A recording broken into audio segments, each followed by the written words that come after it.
Então, pessoal, não é difícil corrigir o erro de offset, ok? Basta pegar o esquemático, olhar o datasheet do componente e ver quais as portas são dedicadas para corrigir o erro de offset. Só lembrando aqui, pessoal, que isso daqui representa um potenciômetro, um resistor variável.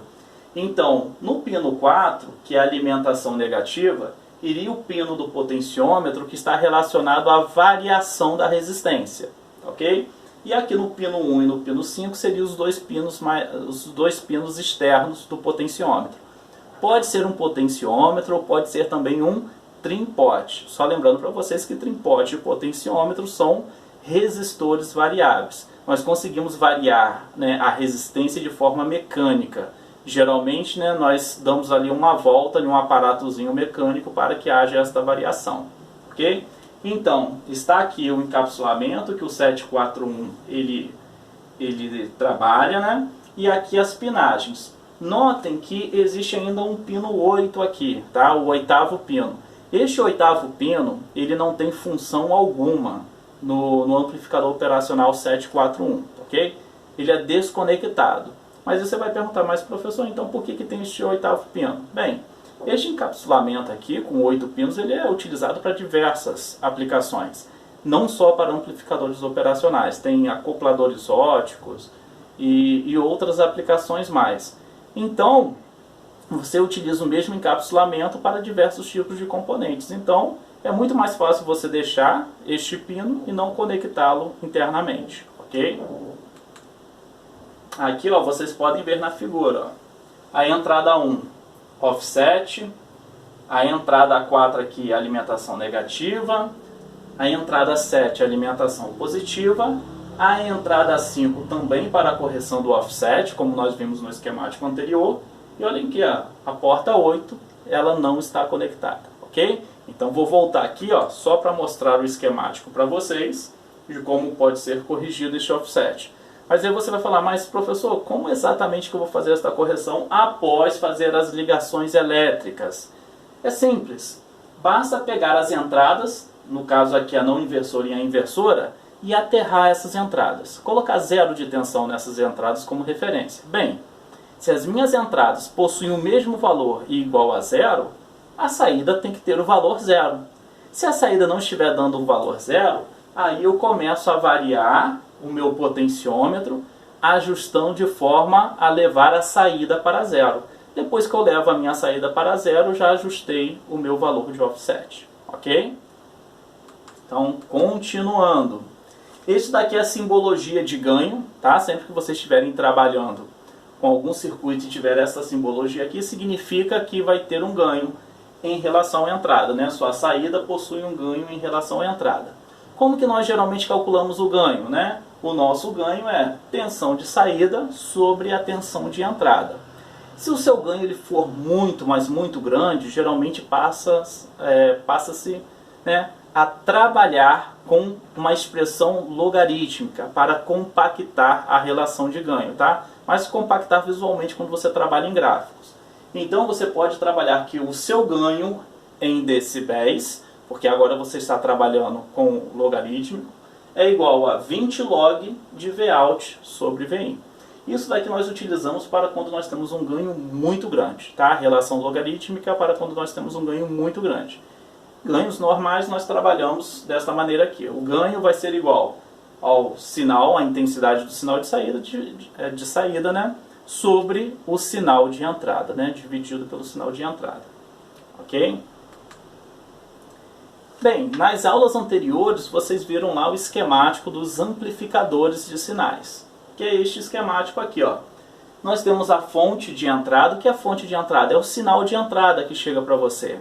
Na sua porta não inversora e na porta inversora vai chegar um sinal de entrada, tá ok?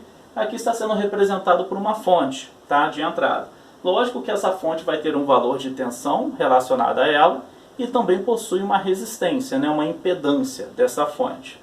Nós temos aqui o nosso amplificador, só para chamar a atenção de vocês, ó, o nosso amplificador ele possui uma impedância de entrada. Nós já vimos que quando nós trabalhamos com um amplificador de tensão, o ideal é que esta impedância seja muito alta, para que não haja corrente entrando no meu amplificador, ok? Por que isso? Se não existe corrente entrando no meu amplificador, significa, né, que a corrente vai ser zero, tanto no meu amplificador quanto na minha fonte. Significa que se eu tenho corrente zero, eu não tenho queda de tensão, nem em RI, nem em ZI. Se eu não tenho queda de tensão, significa que o valor de tensão medido neste ponto aqui da minha entrada é o valor de tensão em qualquer parte aqui do circuitinho da minha fonte, tá ok? Então a impedância alta de entrada, a alta impedância de entrada, é para levar a corrente a zero e não ter quedas de tensões no meu circuitinho até a entrada, ok? Então meu amplificador operacional, eu tenho um sinal de saída relacionado a essa fonte Vout aqui, e tem uma impedância de saída Zout, né? Este ZO aqui. Essa impedância, o ideal é que ela venha tender a zero. Por quê? Se ela tende a zero, significa que a única queda de tensão que eu terei vai ficar aqui, ó, na minha carga. Seria a única queda de tensão, né? Então toda a corrente que eu teria aqui no meu circuito estaria relacionado a somente a RL. Somente a RL que iria, digamos assim, moderar a intensidade da corrente do meu circuito, ok? Se eu não tenho resistência aqui em Zout, eu não tenho queda de tensão aqui, então toda a queda de tensão estaria na minha carga. É dessa maneira que nós fazemos a análise do nosso amplificador operacional, ok? Isso seriam os valores ideais. Quando nós partimos para amplificadores reais, nós sabemos que nós não podemos ter uma impedância infinita, mas podemos ter uma impedância muito alta. Não podemos ter resistência às vezes igual a zero, mas podemos ter uma resistência muito baixa, relacionado aqui à impedância de saída, tá ok? Então aqui, ó, VI é o gerador, RI é a resistência interna do gerador, ZI impedância de entrada do amplificador, Vout é a tensão de saída, que é a relação, né, do ganho multiplicado pelo valor de tensão da entrada, Zout é a impedância do amplificador de saída e RL seria a nossa carga. Okay? Então aqui os valores ideais que eu falei para vocês. O ideal é que a impedância de entrada do meu amplificador seja infinita ou muito grande. Que o valor da impedância de saída venha a tender a zero, ou seja, muito pequeno. Ok? E aí como que nós iremos pegar essas características de ganho ou até mesmo de impedâncias? Novamente, nós teremos que consultar o datasheet, que é aquele documento que traz as características do nosso componente.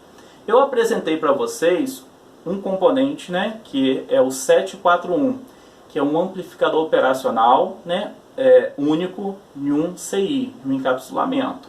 Se nós pegarmos lá o datasheet deste componente, nós veremos que o ganho dele é de 200 mil, tá?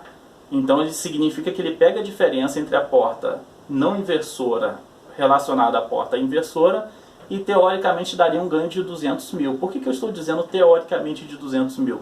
Porque nós teremos algumas limitações quando nós estamos trabalhando com componentes reais, tá ok?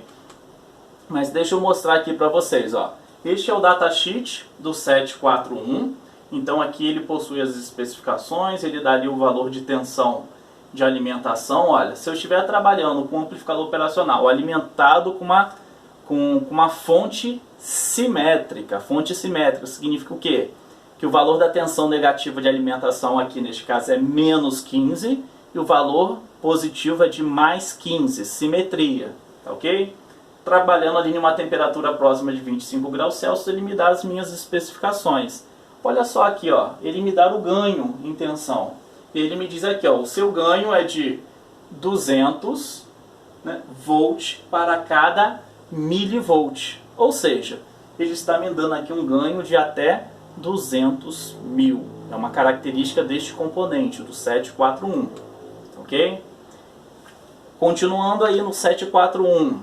Resposta em frequência. Nós vimos que o ideal, né, em um amplificador ideal, seria ele trabalhar em qualquer faixa de frequência que ele pudesse responder. No componente real isso não acontece. Se eu pegar o datasheet do 741, eu virei aqui, ó, qual é a banda de frequência que ele trabalha? Ele não me deu aqui a especificação na banda de frequência que ele trabalha. Porém, se eu olhar aqui, ó, rise time, o tempo de subida. O que é o tempo de subida? é o tempo que leva para a saída do meu amplificador operacional sair de um valor baixo para um valor alto, né? E ele me diz aqui que ele leva em torno aí de 0,3 microsegundos. Bem, isso é o tempo que ele conseguiria chegar no valor alto da saída. Se eu pegar, né, se isso daqui é o período que ele leva para sair de baixo para alto, eu poderia ver qual seria a frequência relacionada. Então, eu poderia pegar 1 sobre este tempo aqui, ó. Então, 1 sobre 10 a menos 6 daria 10 a sexta, seria então quilomega. Então, o que ele estaria me dizendo aqui é que eu poderia trabalhar até ali na faixa de megahertz de frequência. Não poderia trabalhar com uma frequência maior, porque o meu amplificador operacional ele não conseguiria responder. Ele não conseguiria projetar o sinal de entrada na saída com a mesma frequência, porque ele não conseguiria responder na mesma velocidade, tá ok? Então vocês teriam que ir pegando algumas informações aqui para saber em qual faixa de frequência vocês iriam trabalhar. Eu falei aqui de maneira assim, rápida e fiz uma continha aproximada, tá? Eu não levei em consideração aqui o 0,3, mas poderia fazer uma continha um pouco mais detalhada, tá? Sensibilidade à temperatura, o drift. Esta característica significa o seguinte: o quão será afetada a minha saída em tensão em relação à variação de temperatura do meu componente. Então, novamente, eu teria que olhar no datasheet. E ele me diz o seguinte, ó, ele não me dá esse dado. Ele não me diz o quanto que é acrescentado ou subtraído na saída em relação ao valor de tensão, de acordo com a variação de temperatura. Então, nós estamos considerando aqui, neste caso aqui, que não seja significativamente, essa diferença não seja significativa para este componente. Mas olha só, isso não significa que você pode trabalhar com o seu amplificador em qualquer faixa de temperatura. Não, existe um range de trabalho. Que ele está dizendo o seguinte: para este range de trabalho, essa diferença de temperatura não é significativa no valor de saída. Mas que range é esse de temperatura que eu posso trabalhar? Aí ele me diz aqui, ó, posso trabalhar de 0 a 70 graus, alimentando ali com mais ou menos 15 volts. Qual o tipo de amplificador? O LM741C. Ele trabalha de 0 graus até 70 graus. Posso trabalhar de menos 40 a mais 85 graus se eu estiver trabalhando com o LM741L, ok? Então são componentes com características diferentes, ok? Bem, então nós temos aqui a simbologia do nosso amplificador operacional e a nossa equação. Aqui ele está na forma mais simples possível para a gente, tá ok? Aqui nós dizemos que este circuitinho aqui, ele trabalha, é um circuitinho sem realimentação, ou um circuitinho em malha aberta, tá ok? Geralmente desta forma que ele é apresentado, ele trabalha simplesmente como um comparador. Ele compara o valor de entrada das duas portas que ele possui, né, a porta não inversora e porta inversora, e multiplica por um ganho, o ganho que ele possui ali, tá ok? Geralmente esses ganhos são bem altos, tá? E aí eu tenho o meu valor de saída, o Vout. É dado por essa equação. Vout é igual ao ganho multiplicado por V2 subtraindo V1. Ok? Porta não inversora subtraindo do valor da porta inversora. Então esta é a equação que nós trabalhamos. É um circuitinho comparador. Nós podemos dizer que é um circuito sem realimentação. Mas Edson, afinal, o que é um circuito então com realimentação? Circuito com realimentação é quando o valor de saída influencia no valor da entrada. Neste caso aqui, as nossas entradas não possuem nenhuma ligação com o valor de saída. Por isso que nós, né, podemos afirmar que é um circuitinho sem realimentação. Ok?